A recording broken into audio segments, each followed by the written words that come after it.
हे मेरे soul friends, welcome back to my channel which is Arcana divine guidance. हमारी पूजा, हमारी दुआ कबूल क्यों नहीं होती? हम सालों साल पूजा करते हैं, दुआ करते हैं, पर कबूल नहीं होती। क्या कारण है इसका? समय के साथ साथ हम भी पत्थर बनते जा रहे हैं, कंक्रीट बनते जा रहे हैं। हम इस कंक्रीट के जंगल में रह रहे हैं। ना हमारी कोई फीलिंग्स है, ना कोई इमोशंस है, ना कोई भावनाएं हैं। हम भगवान को भी सिर्फ अपने मतलब के लिए, अपने स्वार्थ साधने के लिए पूज रहे हैं, और सही मायने में पूज भी नहीं रहे हैं। आपको एक छोटी सी कहानी के माध्यम से मैं समझाना चाहूँगी। एक बार एक व्यक्ति बहुत परेशान था। उसके दोस्तों ने उसे सलाह दी कि तू श्री कृष्ण भगवान की पूजा शुरू कर दे। जैसे अक्सर हम चक्कर लगाते हैं मंदिर, मस्जिद, गुरुद्वारों में, और कोई हमें कोई टोटका बता देता है, हम वो सब करने निकल जाते हैं। उसी तरह किसी ने बता दिया तो कृष्ण को पूज। तो उसने क्या किया, कृष्ण भगवान की मूर्ति घर में लगाई और उनकी पूजा करनी शुरू कर दी। कई साल बीत गए, कोई लाभ नहीं हुआ, कोई फ़ायदा नहीं हुआ।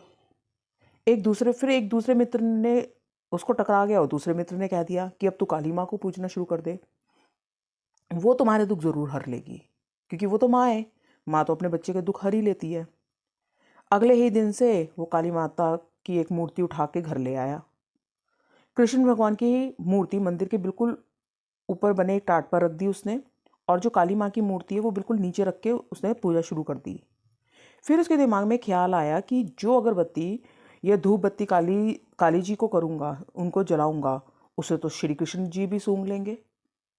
ऐसा करता हूँ, कृष्ण जी के मुंह पर कपड़ा बांध देता हूँ।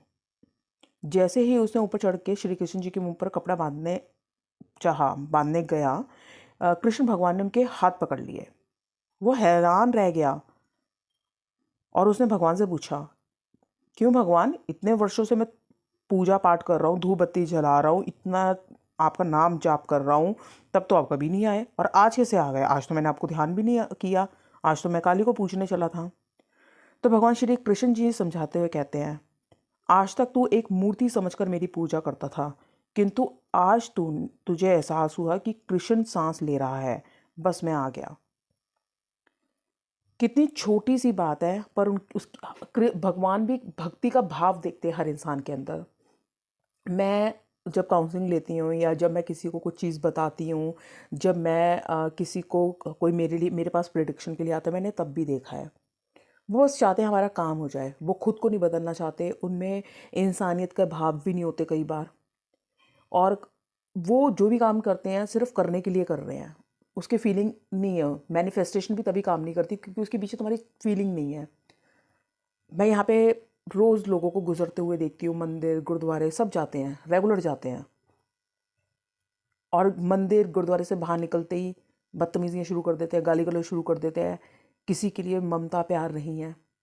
मैं ऐसे लोगों को जानती हूँ जो रोज़ मंदिर के घंटे बजाते हैं, घंटों पूजाएँ करते हैं, पूजा अर्चनाएँ करते हैं, बाहर निकलते ही वो एक विधवा औरत के पीछे पड़ जाते हैं मारने को, एक अनाथ बच्चे को मारने के लिए दौड़ते हैं।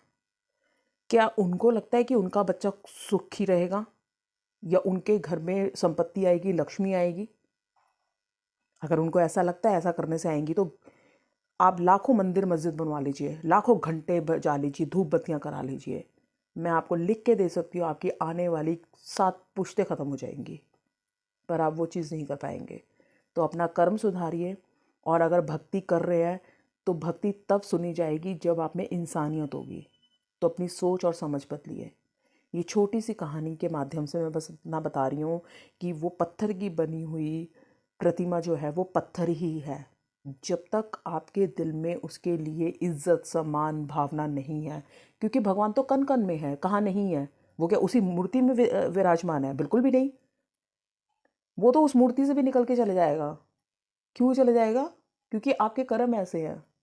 इंसान में इतनी ताकत है ना कि वो पत्थर को भी भगवान बना सकता है, और भगवान को भी पत्थर बना सकता है। ये आपकी भक्ति है, ये आपके कर्म है। अगर अभी भी आपको समझ आई तो बहुत अच्छी बात है, नहीं समझ आई तो वो कृष्ण खुद जैसे हाथ पकड़ के उस भक्त का समझाया था, तो उसको तो फिर भी अच्छे से समझा दिया, पर हमें किस रूप में समझाएगा, कौन सी ठोकर देके समझाएगा, वो वही जानता है उसकी लीला। Thank you so much.